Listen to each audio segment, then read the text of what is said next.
Hi, Kate.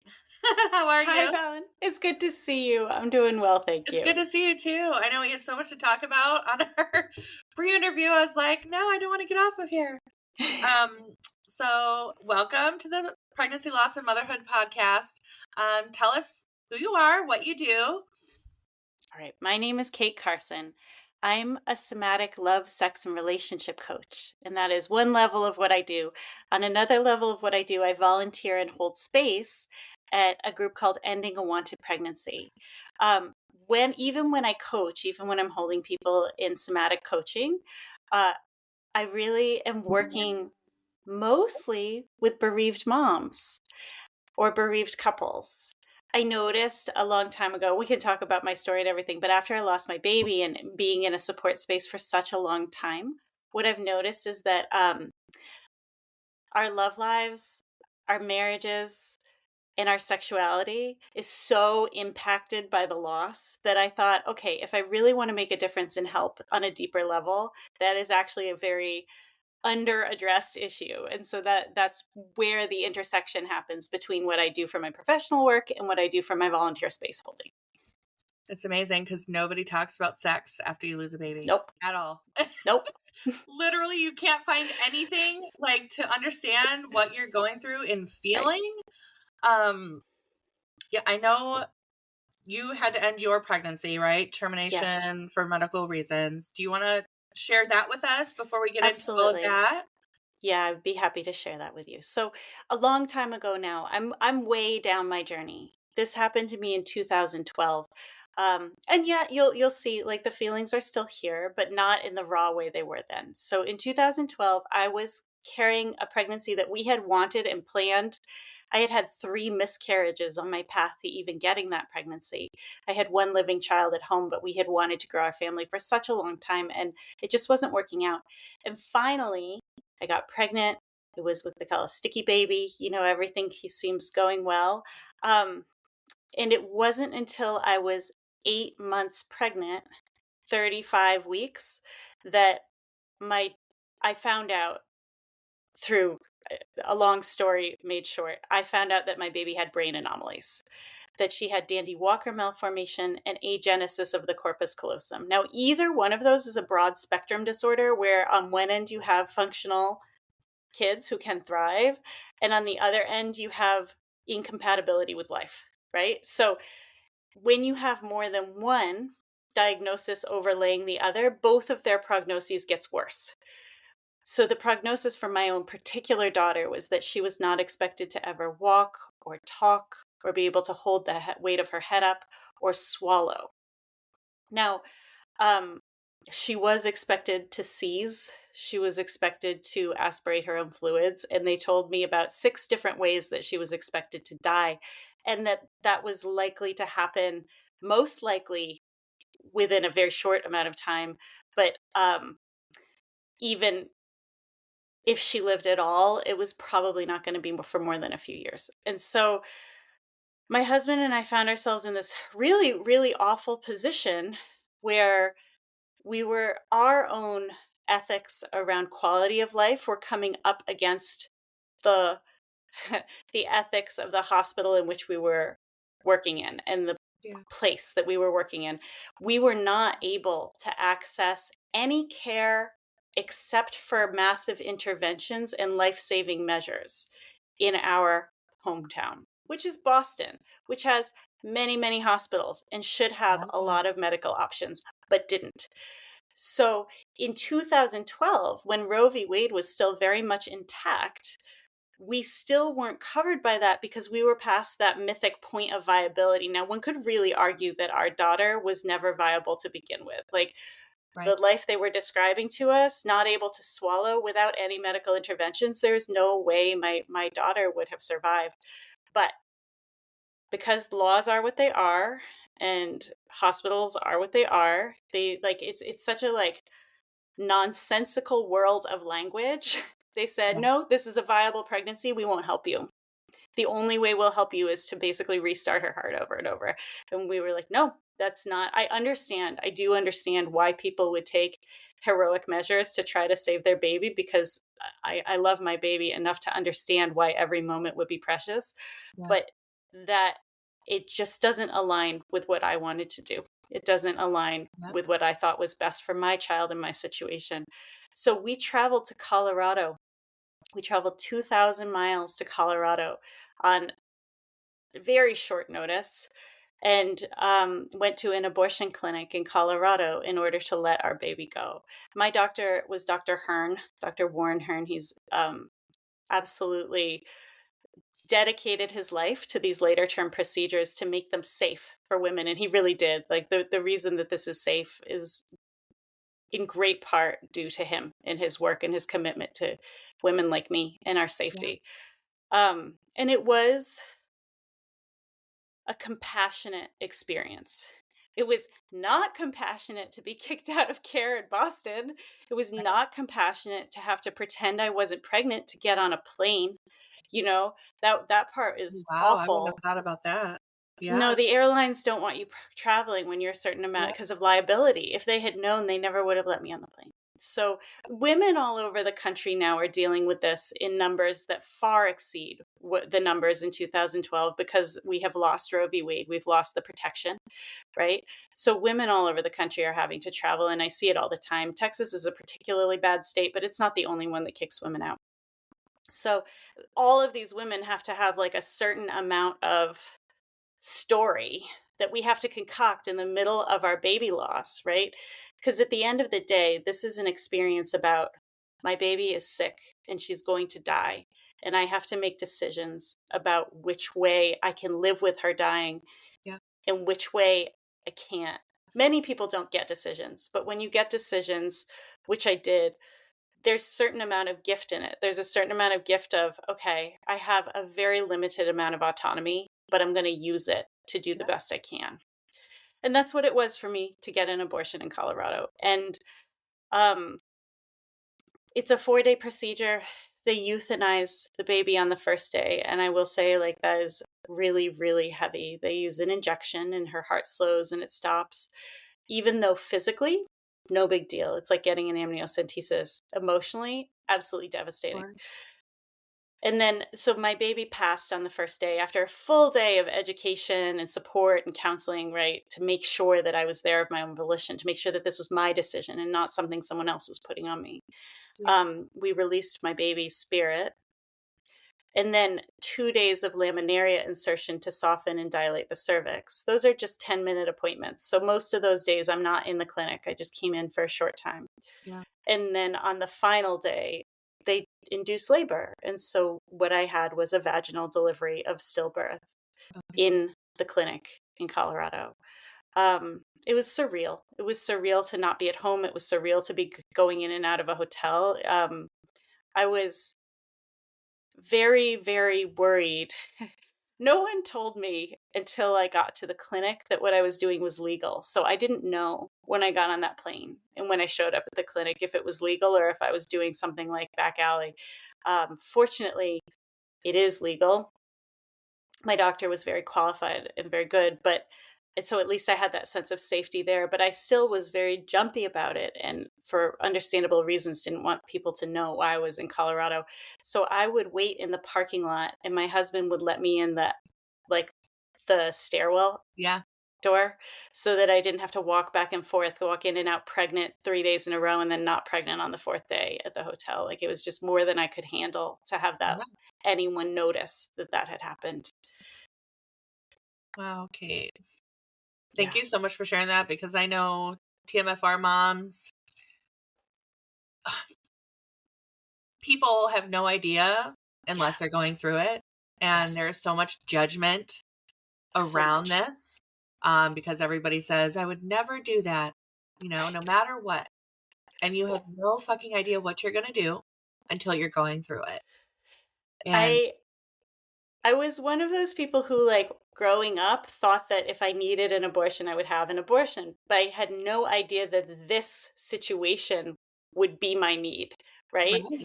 I did not understand the need for this care in the third trimester at all. I was like, why can't People don't, right? Like, I don't understand until it happened to me. And I was like, oh, this is actually a really extreme thing to do. I will say that people don't like Yeah, people.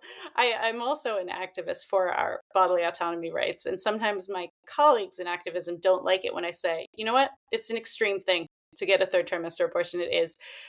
But I do feel that it is. I also feel that the reason anyone gets something that extreme or does something that extreme is because the circumstances are even more extreme, right? exactly. And I will say too, I'll just point out that I use the word abortion for mine. Um, Yeah, it feels, I think everyone should always use what's the most self-honoring. Like none of the words are quite right, but for me, abortion comes the closest because I think that there's a heaviness of taboo on it. But the heaviness of taboo is part of my experience. It's part yeah, of what I've had to bear and part of what I've had to process and part of what I've had to come to terms with. There's like a shame on the word abortion. And the shame is part of what I have had to integrate on my journey. And I have. And so I do claim this word. But I will also mirror your language. The termination for medical reasons is a term that is also really good. And when I hold support space, that's usually the term that I use because not everyone, first of all, geographically, we don't use the same words from place to place. So in, say, Australia, the word termination actually means this medical emergency for which you have to end your pregnancy. And the word abortion means what we would call elective abortion. I've spent a long enough time in the world of pregnancy loss that I know there are a lot of people who get what we would call elective abortions that don't feel like they're electing to do anything. They feel really constrained by their yeah. circumstances. The So, language surrounding it is yeah. Yeah, delicate exactly. and very Exactly. like, I hate the term fetal demise, like, Yeah. or, Yeah. miscarrying, like a Yeah. misfire of a car, like, all Totally. these terms are Hmm. not compassionate, No, and and those terms too, miscarriage, if you look in your medical records, it says spontaneous abortion, right? So like exactly. it's all like this big pot of words and none of them is quite the right one. You reach in and you grab one out and you're like, "Oh, I want to put it back." Let me grab another No, one. it doesn't Right. help it doesn't help mothers or parents, feel good about the Right. choices they're making. Like, obviously in the moment it's never going to feel good, but down the line when you're trying to work through the shame that you feel and the guilt Yes. and everything else, I think we all have to Yeah. adapt the words that Right. work for us. I mean, And how about incontinent cervix? Oh, I know it's awful. It's I awful. um I laugh because I have a morbid sense of humor. It's how I deal I with do this too. Don't stuff. worry. No, they're not. Yeah, they're medical, right? They're Yeah. medical terms, but Yeah. that's not how we view our babies. Our babies were Right. not this cold, like, not No. baby thing. Like, No. yeah, it's crazy. Well, Yeah. after your experience, then, we'll jump right into the whole sex after. Like, Sure. do you want to talk about that? Like, I your would love to. experience, and then, like, maybe what you've experienced with your clients and what, you know, Absolutely. let it So go. when when we lost Laurel in Colorado, my husband was with me. My husband was with me when we were making this decision. We agreed on it. Like we were as together as any two people can be when we decided that we were going to go to Colorado and seek abortion care. And I'm lucky. I'm lucky for that because that is not a guarantee at all. Yeah. There are couples who are good couples who love each other who cannot agree on that. And ultimately, one of them has to win that argument. And the other one doesn't, and it's terrible, right? That's so for anyone listening where that's your situation, I see you. It's not a guarantee that you're on the same page about the decision, but my husband and I were. We went there as much as possible. We were in it together. He could not come in me with in all of the situations, like the procedural rooms. He was not allowed in, but he was allowed in the waiting room. Unfortunately, since COVID, they've closed a lot of the clinics to partners, and it's really devastating. Like Yeah. Oh, I wow. feel the women are alone in there getting their procedures. Their partners are alone in their cars just waiting, and it's horrible. It's horrible, right? So I was lucky that my husband could be with me. We flew back. Ugh, God, it's awful and sad. We flew back and it was my 30th birthday. And we couldn't sit together on the plane because our tickets were last minute, which is also awful. So we're in these like two isolated middle seats on either end of the plane. But we came home together. And at that point, the togetherness ended. It's not because we don't love each other. It's not because we don't care. It's because two people do not grieve together. That's not how grief is. Grief is a solitary experience. And it's one of the toughest pills to swallow because our culture is so bad at grief that already you're sort of, yeah, you're sort of set up to fail, right? You're set up Absolutely. to fail. I don't know if you got this with your baby loss, but a lot of people will like try to put a shine on it. This did not happen to me, thank God, but I see it happen in my spaces all the time. People will be like, well, at least you know you can get pregnant. And it's like, my baby just died. At least what? Right? So I'm not talking about my friends. My friends were actually really, really expert. But even in a place where people are expert at grief, they still like, nobody knows how long it's going to take. It takes so much longer than you think it's going to take. People then start to worry that you're like, what are those words? Like dwelling, right? But Yep. like your baby died. You're the baby's mom for the rest of your life. I can tell this story without crying today. I couldn't have at first. And by at first, I mean for the first many years, right? And also, just because I have a certain amount of emotional regulation now does not mean I miss her any less. She's still gone and she's still my baby. And it doesn't hurt me like an open wound the way it was when it was an open wound. But I'm still her mother and she's still my baby. And there's still something missing in my life every single day that she's not here. Right? Yeah. I have learned how to hold that in a way that it's not torture. But at first, I was a wreck and I would just like fall down on the floor crying. And I had a child, a living child in my home, and she would have to watch her mom fall down on the floor crying. It really, because I couldn't help it. It was, I This is the tried. grief that people don't see. This is It what we do is. alone, guys. It is an animal grief. And I will say I spared her the very worst of like the wailing, like the animal sounds that come out of your body that you just like Out of don't even nowhere. know. Don't even know who you are anymore. But the falling apart, the being sad, the like not quite being able to make it through the day and just dragging yourself one moment at a Functioning. time. Barely. Yeah. My kids saw that. Yeah. Mine too. And I had to give it a paradigm shift. I'm sorry, we'll get back to the marriage thing, but I had to give it a paradigm shift that like, I'm not letting my child down. I'm demonstrating what grief looks like. Someday she's going to need to grieve. And if all she's seen is me deny my grief, that's what she's going to do. Yeah. You're allowing her to be able to do the same when she needs. Yeah. That's what it is. Exactly. It's Are not you like a Bob Proctor fan? No, I don't even know who that is. I'm so sorry. It's a paradigm shift, and I'm like, oh my God. I'll tell you about him later. But Okay. So in this situation where mom, me, falling apart all the time, absolute wreck, I call myself like a basket case griever. Really could barely pull myself through my days. Did day after day after day, but barely. My husband was a high functioning griever. yeah, He went to work. He did take a week off, and then he went to work. And I couldn't work at like real job for a year. Thank God he could. But at the time, instead of saying, thank God my husband can go to work and keep a roof over my head, what I thought was, does he even care? yeah. Where what is wrong with he? you? Why are you not Yes, caring? Yeah, exactly. So there was a lot of rage and anger and sense of betrayal that my husband was not as expressive in grief as I was. Yeah.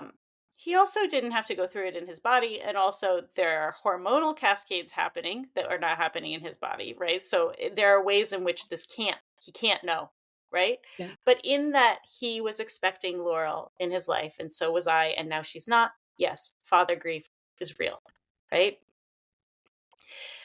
So in my case with my husband, we could not talk about it. Every time I would try to talk about it, and I say this as a relationship coach, I could not talk to my husband about the hard things. I couldn't do it because every time I tried, we would fight. And every time we'd fight, I would cry and feel all alone. And at one point, I was just like, I am hitting my head against a wall every time I try to talk about the hard stuff with my husband. I'm going to stop. I'm not going to do that anymore because it is too awful. Which is, sure, kind of self-repressive, but also kind of self-respectful because it really wasn't working, and to just try over and over again was terrible. In my case, we could touch each other. So I actually, from the get-go, could receive loving, erotic touch with my body. And that was what I would do instead, is I would touch him. Not necessarily erotically, it could just be platonically, it could be hold hands, could be have a hug, but also erotically, also like, okay, let's, until you're physically recovered enough to have sex, like you can make love in other ways. There's erotic massage, there's oral sex, right? So these were things I was leaning into with my husband because it was basically all we had in the way of connection at that time. Okay. I observe that about 15% of couples go that way. Okay. And about 85% of couples go the sexual shutdown route, which is, this is too much. It's too much and I can't do it. And when they do finally start, some of them are trying to conceive again right away. Yeah. So they sort of like override that my body's not ready, which can actually make it even worse. Long-term emotional damage there. I know. Yeah, truly. Truly, right? Yeah. Because the body keeps the score. Really, when it comes to trauma, the body keeps the score. Yeah. This happened in the pelvis, it happened in the womb, in the cervix, in the vagina. And so when we start going in there and stimulating these places of the body again, which are, by the way, our most sensitive places in our entire body, Yeah. right? And really sensitive for our pleasure, but also the other side of that is there's a lot of pain there, or there can be. So when we start going in there and touching these places again, even with love, even with tenderness, a lot of emotion can flow forth. And if we're touching them in a way that's not with love and into tenderness, when all that emotion flows forth, it won't flow into love. It will flow into more trauma, right? And it's sort of a feedback loop. This is not irreparable. These things can be dealt with even years after the fact. It's never too late. I don't want anyone listening to feel like, oh my God, I'll never get my pleasure back or my intimacy back, because you can at any stage of life get it back. It's just that it's fraught and it's hard. So one of the reasons I really wanted to work with sexuality is first because I saw that it healed me. And I think I wouldn't have had to lean on it if my relationship hadn't been lacking in other ways, right? My relationship has proved worth the saving. And over the course of years, I have gotten better at talking about hard things, and so has my husband. And part of my own journey on becoming a sex, love, and relationship coach has been the verbal communication piece, has been where I have had to put in my work, right? Okay. Most people in couples these days are actually pretty good at verbal communication. Most couples these days have hang-ups around physical touch and intimacy and eroticism. Many women I know don't even let them, like they will self-suppress their orgasms on purpose for years after a loss, whether it's a spontaneous loss or a, some autonomy loss like TFMR. They will be like, I don't want an orgasm because it feels out of control, or I don't deserve an orgasm because I chose to let my baby go, something like that, right? Or if I have an orgasm and feel pleasure, I'm not remembering and honoring my baby because I'm supposed to be grieving. Those are all stories. Right. None of those is true, right? But there are stories that can really get in the way of you having a full life. Yeah. Sexual energy is really just life force energy. Like if you think of the times in your life when you have felt the most alive, there's like a juicy, energetic, pleasurable quality to that feeling. Yeah. And so to deny ourselves the sexual energy is really, it's a form of self-punishment and self-torture that I would really like to help everyone get past, because we That's don't have amazing. to. Yeah. We don't have anybody to talk to about it either, because No. there's still shame around talking about sex and women and like all these things. Yeah. I feel after Evelyn died, Mm. my husband was on deployment, so we had to get him home. And it took about 5 days. So he didn't get to hold her, see her, touch her, nothing. Because at that time also I didn't, I couldn't even think straight. So I didn't think that maybe I could call the funeral home and be like, can you not cremate her until my husband gets home, and all these things, all these nuances that you have no idea how to handle until you've gone through it. And by that time, it's probably too late. And for my husband, he couldn't even look at me. He couldn't even look me in the face when he came home. He couldn't, he wouldn't touch me, like hold my hand or, put his hand on my shoulder, my back, or hug me. And all I wanted to be was hugged. And he for him, where am I going with this? He kind of shut down. And normally I'm the one who shuts down, and he is the, physical touch, sexual, love language type thing. And we were switched at that time. And then about 2 weeks after she had died, he wanted to have sex. And I didn't want to have sex. But for me, I loved him and I wanted to feel close to him. So we did have sex. And now I still feel like that was a mistake for me at that time. Yes. Because I crossed my boundary, which wasn't his fault. This isn't like he forced me or anything like that. I just wanted to be close to my husband. And so I still struggle intimately. And I don't know if it's because of that, Yes. or I've never felt the same since that Yes. happened, especially sexually. I feel like I've lost my drive. I feel like I've lost wanting, right? Like that. I don't deserve to feel good about myself. My body killed my baby. Like, this body doesn't deserve and anything. And then,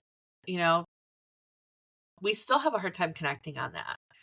Yes. And we actually, it's been 4 years, and we went to marriage therapy, all these things. And this has just came up again because I'm going to therapy, trying to work on a lot of childhood stuff.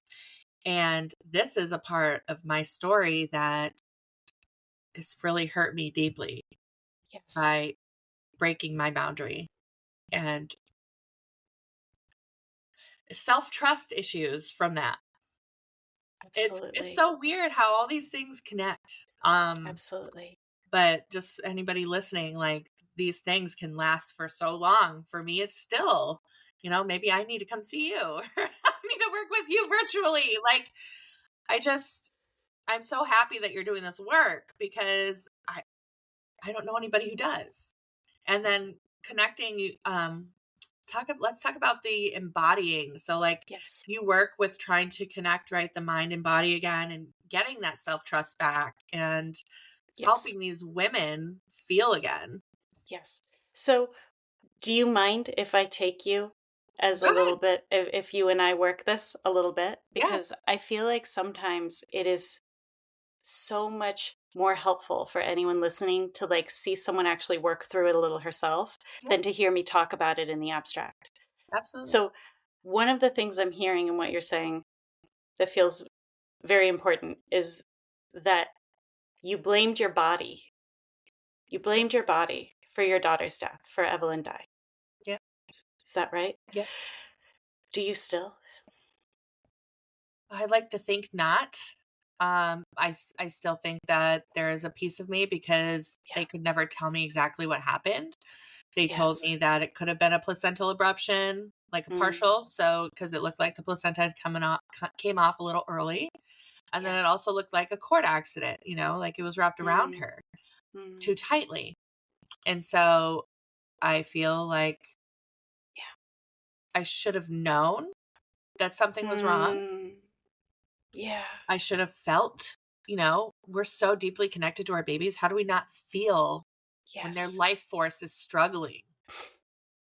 Yes. How do we not know until it's too What late? What I hear is that there's like an intellectual level on which you're like, no, like I have my reasons and I have decided with the reasons in my brain that it's not my body's fault. But then there are like deeper parts that are like, but how couldn't you know, body? How couldn't you pick up the information? All of the information there was to be had was coming through you and you didn't hear it, Yeah. right? So that is a little blame still. Yeah. So just feeling into your body. Just close your eyes for a minute and just feel into your body. Just feel that you are in your body.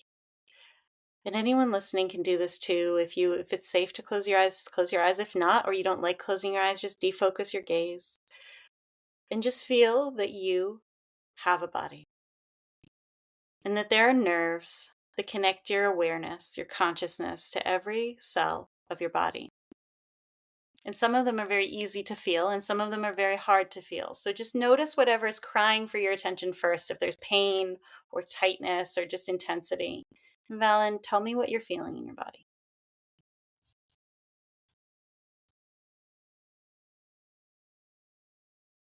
I feel like my stomach is aching. Yeah, So, great. Good. What's the quality of the ache? like intensity? Or what do you mean? Well, quality would be any adjective words. So it's like sharp, or it's dull, or it's big, or it's small, or it's diffuse, you know? Small and it's achy. It's not Yeah, painful. yeah, just sort of an ache. Empty. Yep, yep, good. So, this is any feeling you meet in your body, you can treat this way. You can just get curious about it. You can find the edges of it. You can ask if there's a color. Sometimes there are characters that come out of the sensations in our body. Just let them come. You're not crazy. It's just one of the ways consciousness works, right?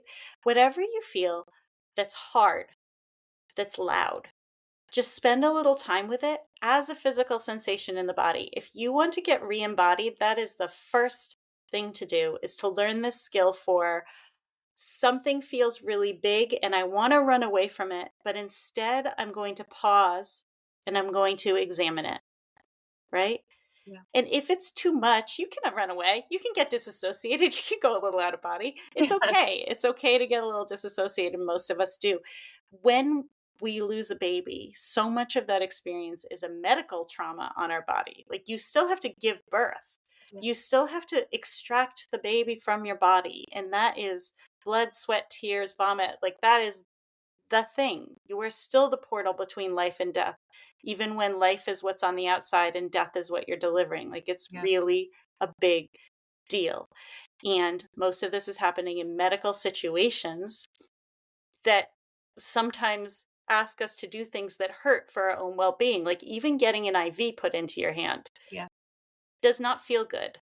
And parts of you are going to be like, I don't want it to bruise. I don't like this. Get this out of me, right? Even though you know that might be your lifeline in case of an emergency. So there are a lot of times in losing a baby, we've had to override our body's no for the sake of our safety and for the sake of getting to the other side. You better believe my body was a screaming no to the euthanizing injection for my baby.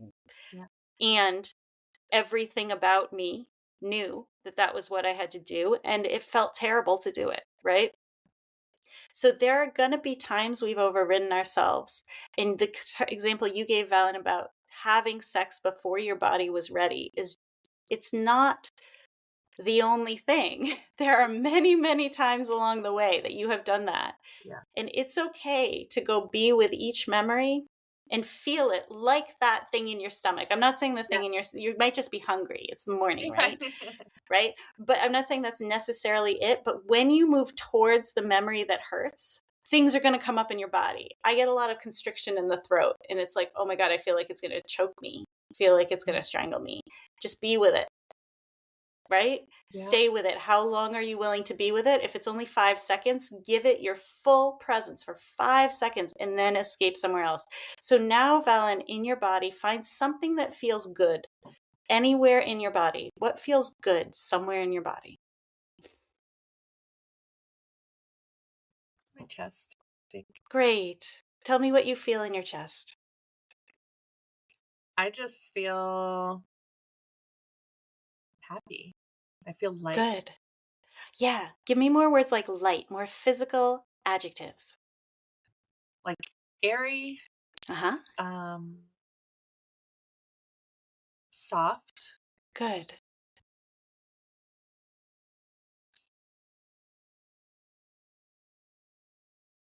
Is there a color? like yellow. Yellow. Beautiful. Yep. And we don't have to make it make sense. If there's a color, there's a color. If there's not, there's not. Yeah. There's yellow. Great. So, what I want you to notice is that you can go towards places of pain and loudness and like really difficulty, either physically or emotionally. Okay. And when it's too much, you can go back to a place we call this is a resource in your body. The yellow, happy, light feeling in your chest Okay. is a resource. And we call it pendulation. You can swing from one to the other. In different modalities, they might call it titration, where you're dripping in just a little bit of the pain and then you're dripping in the resource to like make it tolerable so you stay within your window of tolerance. This is how we ease our way back into our body without totally freaking out and jumping ship. Okay. Oh, gosh. That's hilarious. I'm sorry. I thought I turned that off, but here we are.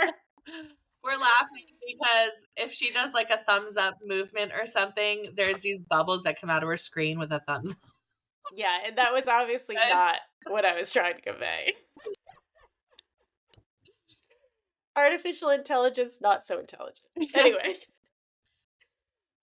So Valen, when you want to reclaim your sexuality, before you do anything in relation with the person you are sexually in an intimate relationship with, the first relationship that needs healing is between you and your very own physical body. Yeah. We are not, in fact, separate from our bodies. People have all sorts of ideas about what happens after death, but for the purpose of my work, we are here in this lifetime. And as long as we are here alive in this lifetime, we are our bodies, and our bodies are us. Our consciousness cannot be without the physical chemical reactions in our body. And there's ways like sometimes trauma may make us feel like we're out of our body, but we're never actually out of our body. We're always in our body. So in order to build pleasure from the ground up, the very first thing you have to do is get reconnected to your body. Now, at the very beginning, I talked about every cell being connected to your consciousness. Well, let's just say we think about it as brain, Yeah. right? All of our neurology is concentrated in the brain.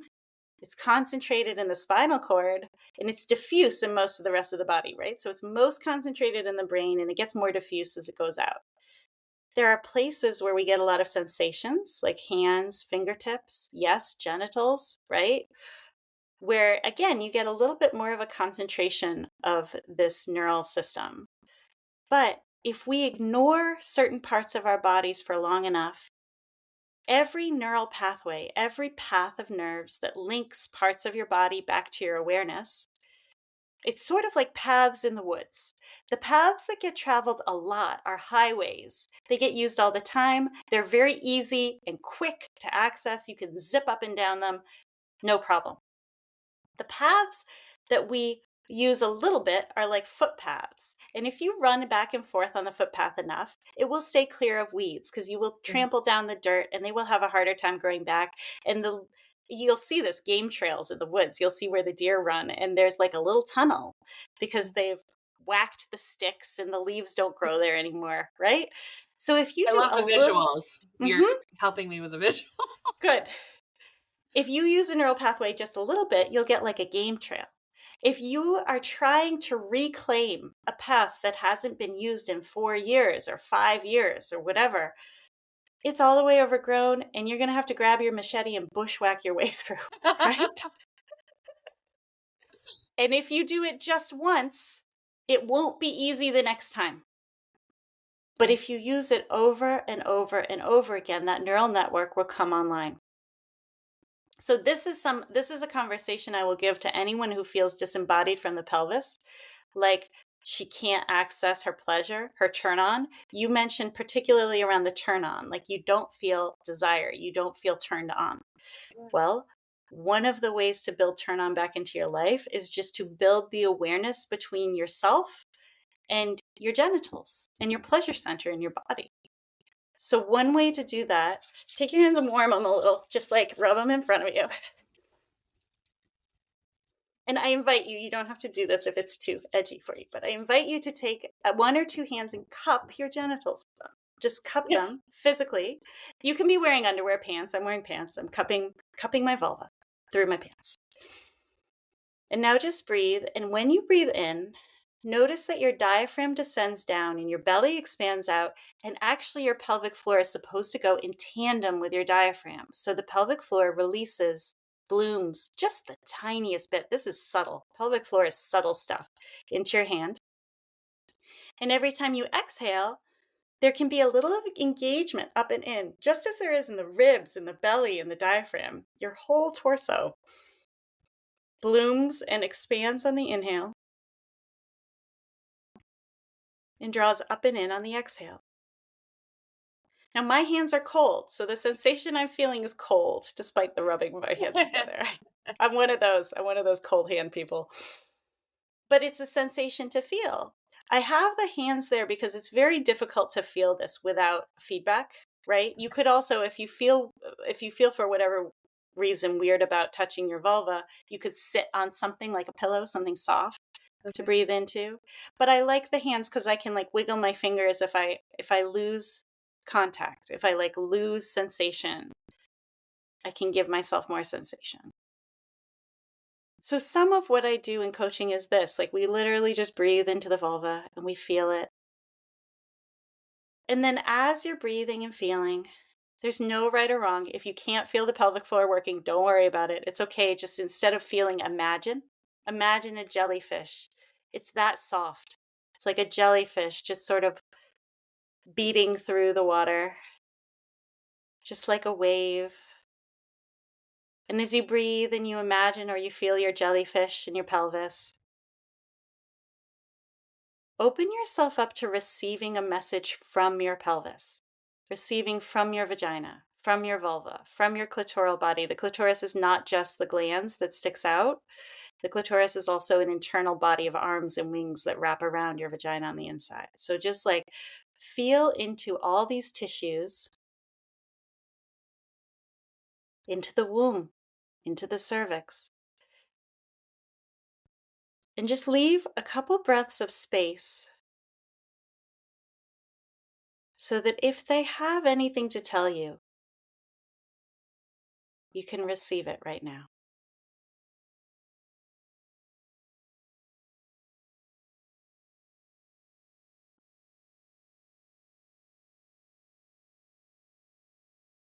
What did you experience, Val? It's okay. That was the message. Yeah. That was the message. That's okay. Yeah. Yeah. It's true. This is such a simple thing. How does it feel to hear it's okay from your genitals? Funny, obviously. Good. But no, yeah. I can understand needing to feel your body to connect back to it. Yeah. Like having that. Yeah. What happens when you set aside time like this every day? If you set aside 5 minutes every day just to sort of be in communion with your pleasure center, that's 5 minutes of opportunity for it to tell you what it needs and for you to deliver any messages you need to deliver. Like, often there comes a need for an apology. You might ask, how did it feel when I had sex before I was ready, before you were ready, before you, oh vagina, were ready to have sex? And it might say, it felt terrible. Or it might say, I felt scared. Or it might say, I needed more time. And it's an opportunity to say, I'm so sorry.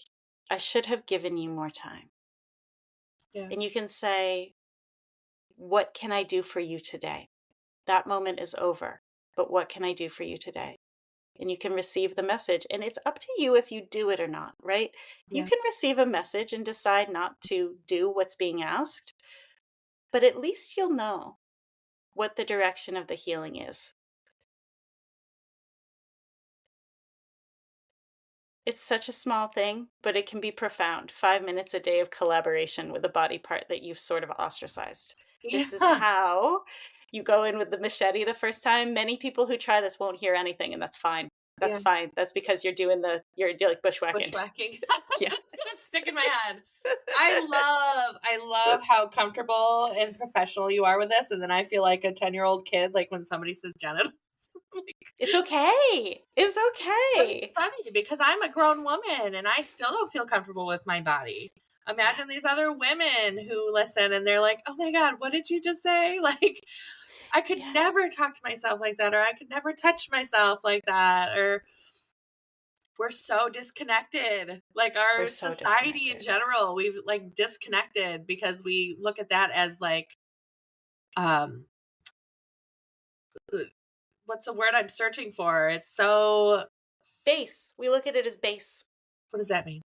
Base, like, it's so interesting. The word just seems perfect for me right now because base is both bottom, like basement, right? Oh, okay. But also in our culture, high is good and low is bad. So literally in your body, when you Physical say, oh body. God, literally in your body, I'm sorry, it's doing those stupid things again. When you sit there, your body is sitting on the seat, on the foundation, on the basement of your pelvis, right? Okay. And the head is the apex, it's the highest. Even apex means something great. It doesn't just mean the highest point, it means something great in English, right? Okay. So that's the way we look at it. We look at head as good, right? Reason, light, intelligence, it's all good. And I'm an intellectual. I love me some brain power, right? But I have spent too much of my life up in my head. Right. And the thing that we've lost in English speaking world truly is a reverence for the equal and opposite end of the body. Our genitals are instinctive, right? If you talk about a man, and if you say like he lets his dick make his decisions for him, everyone knows that's a bad thing, right? When we say Okay. that, everyone's like, that's awful. What a dog, right? But honestly, I actually think we could use a little more of that in our world. And I think particularly we could use a little more of it from women in our world, because if you do get in touch, and if men get in touch with their penises and they like actually listen to the instincts that their penises say, they won't always make bad decisions. If they're doing that in a way that is truly connected, where that pathway is like a nice footpath that they can traverse at will, they won't forget about everything else they care about. They will weigh in their instinct in a way that is sexually positive and also respects everything, right? It's when we get disconnected. Yeah. Now, base in English not only just means like basement, bottom, foundational, it also means bad and evil and morally reprehensible. That's what I was searching for. Yes. Exactly. Brilliant. Exactly. So when I say it's base, I mean, it really proves, even just in the word itself and the many facets of the word, what we've done to our genitals is we've made them sinful. We've made them wrong. It's not fair and it's not right, and it doesn't do us any good. Because truly, a woman's genitals literally open when it's a yes and a welcome and things are safe. They bloom like a flower. The labia fill with blood and engorge, and the vagina literally opens. And when things are safe or wrong or no, or like this doesn't feel okay, boom, closed, That's so right? true. And if you try to have sex with a closed vagina, that hurts. Yeah. Many of us, too, I'm sorry, I could go on forever. Many of us also have been conditioned that to quote unquote have a loose vagina or be a loose woman is a terrible thing, when really a healthy vagina is quite soft and supple and open much of the time. And it closes when things aren't safe. So what we've been doing is like kegeling ourselves through. I remember starting to do that in middle school because I heard disparaging things about loose vaginas. right? In middle school, little Yeah. like my hymen was fully intact, and right, I was just coming into my sexuality, and all of a sudden there's this fear that I would be bad and wrong if I let myself not be hyper toned in my pelvic floor. Well, that's a recipe for vaginismus. That's a recipe for like a really serious pain problem with penetration that lasts for years until it's addressed, right? A lot of us, especially with baby loss, have taken that into the pelvis. And sometimes we've taken it in because we've been told to, because we've been told, no, now that you've had a baby, you have to tone and tone and tone. It's not like your biceps. Your pelvic floor, toning the pelvic, a healthy pelvic floor is strong and supple. It's not strong like a bicep or like a glute. It's strong like your eyelids. It's strong like small muscles of your face, Right. It's which can, flexible and and pliable and it can do its job in a very subtle way, right? These muscles are delicate, and any healthy muscle can relax all the way when it's not in use. So there are physical layers of the sexual rehabilitation, real physical layers where we are rebuilding neural pathways and sensory pathways so you can even feel your vagina. And then we are learning how to relax completely. Some women will have pelvic prolapse, which indicates that there's not enough tone in the pelvic floor, and we may have to do exercises to strengthen the pelvic floor. We don't do that until we're sure she can relax, because we don't want to build in any holding patterns, which will make sex hurt for her in the long run. And this is why it's so important to get pelvic therapy. Like Yes. finding a really amazing pelvic Yes. floor therapist after you have give birth or, Yes. anything that happens down there. Like it is so Yes. important because they can tell you if Yes. it needs help, if it needs work, if you need to tone, if you have prolapse, whatever. Yes. Like it's so important. And I wish. no doctors don't talk about it. OBs don't talk about it. They give you your 6-week thing. They're like, you're great. Go have sex. Go Yeah. whatever. Yes. Now, I will add to this, because sometimes women in our situation go to pelvic floor PT, and for whatever reason, it's like too invasive. Oh yeah. Okay. First of all, I'm a huge fan of pelvic floor PT. I've done several rounds myself. It's wonderful. And every time I've been to pelvic floor PT, my PT has been super trauma informed, really wonderful. And that's what I Yeah. want for everyone. Yeah. But there are women for whom walking into anything like that will be too much, and she'll freeze up. Yes. So I want to just also say that there are self practices where you can do this with yourself, either under the supervision of a PT or a coach who's trained to do it. And also, there's a modality called sexological body work, which is a little bit like the massage therapy Yeah. world of genital armoring and de-armoring. So I just want to add a few more options. If anyone's like, I tried it and I hated it for pelvic floor PT, first of all, Yeah. I'm so sorry. Every pelvic floor PT should be trauma informed. Many of them are. Yes. If yours wasn't, you can either look for a new one, or you can try a slightly different modality. You haven't reached the end of the road. Right. Yeah. That's good to preface because they do some of them do internal exams, Yes, mine and did. that can be very traumatizing, Yes. re-traumatizing, and bringing up all of that from the birth and the loss. Thank you for that. And Yeah. thankfully, though, mine have always given me the option. Like, it has always been invitational language. Yeah. Would you be willing to do this today? If not, no problem. We'll find something else. Yes, let's say that if they don't offer and say those things and use language like that, it's probably a red flag. And you probably don't Yes, want to do it if that's like, totally. if they're like, we got to do an internal exam, we need to test this and that, and you have red flags flying, you're uncomfortable, don't do it. Don't Yeah, make yourself do it. when you're in the hands of someone for your care, you get to call the shots. Yeah. You get to say, slow down. Yeah. I have to listen to my body and see if I can do this today. Right?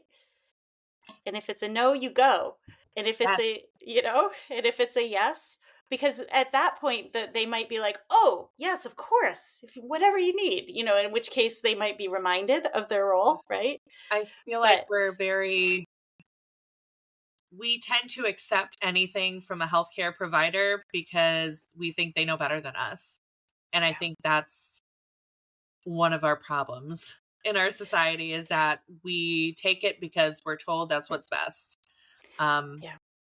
And yeah, so don't let anybody tell you what you should or should not be doing, or if you don't want something and they try to coerce you into doing it anyways.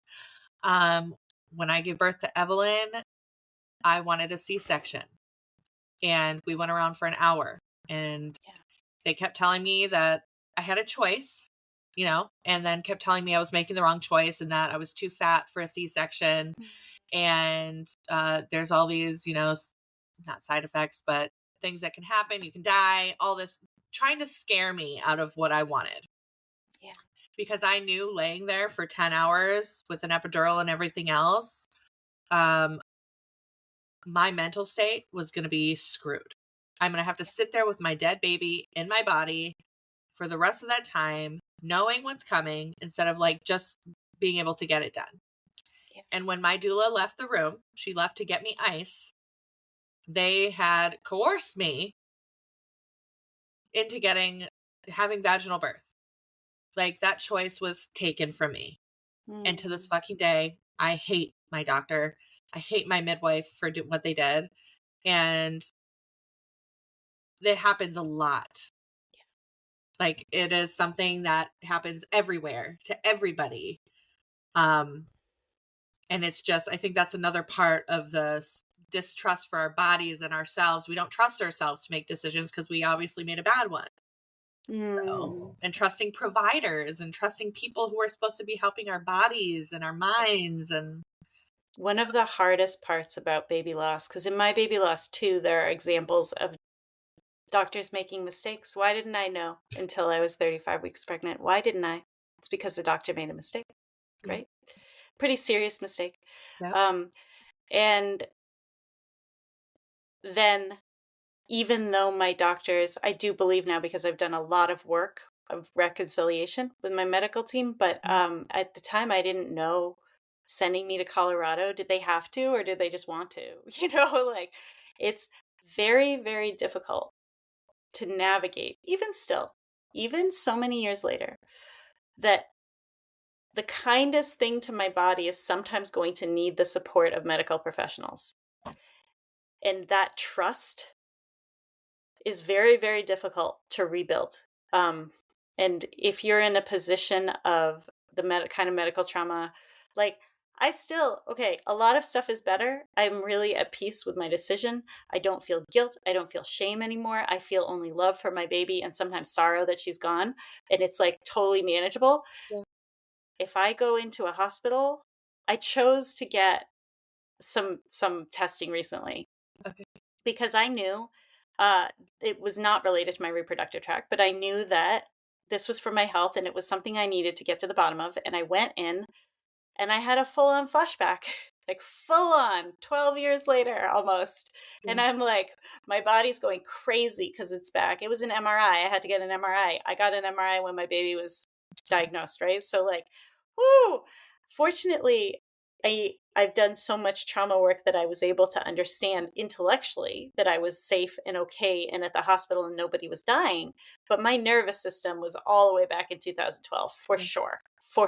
And I was able to get through it. But there are times when it's like walking into the belly of the beast to partner with medical providers. And I guess what I would say to that is, take it slow when you can. If it's an emergency, you can't. But when it's not an emergency, take it slow. Listen to yourself. Make peace with your body again. Just this hand on the vulva, breathing into the vulva, like that, really, time after time after time, you and your body will feel like one, and you can have a little meeting between your brain and your vulva. What do we do next? Right? You can bring on your heart, your throat, your belly. You can bring on all of the parts of this central channel of your body.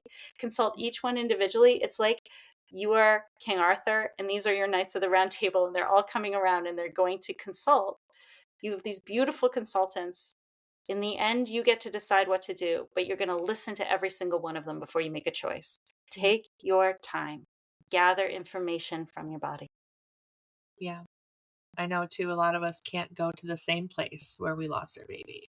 Hmm. Or Yeah. is that what happened to you when you went in for your MRI? Was it the same It's hospital? not the same Okay. hospital. So, See, guys, um, that can happen too. It doesn't have to yeah, be the same place. I went back to my hospital just like a couple of times. One of the times, though, was to give a grand rounds to the doctors. That was part of my reconciliation, Okay. was having them all gather to listen to me. And I will tell you, I'm lucky in a way to live where I do because there's a lot of choices. Not everyone. If you're in a rural place, you don't really have choice about where you Yeah. go, right? But I did have choice and I did change my care. But before I changed my care or while I changed my care, I also made reconciliation efforts so that I can go into that place again. I Okay. can. Um, yeah, it really could be any hospital. It really could be any hospital that I sets me know. off. You go into a hospital and it's a sound, or I That remember smell, the the like smell. antiseptic. Oh, I remember going into my 6-week appointment. It wasn't at the hospital, it was at a physician's office. Um, but they put me, like, they were really nice. They immediately brought me back and put me in a room so I didn't have to sit with all the pregnant moms.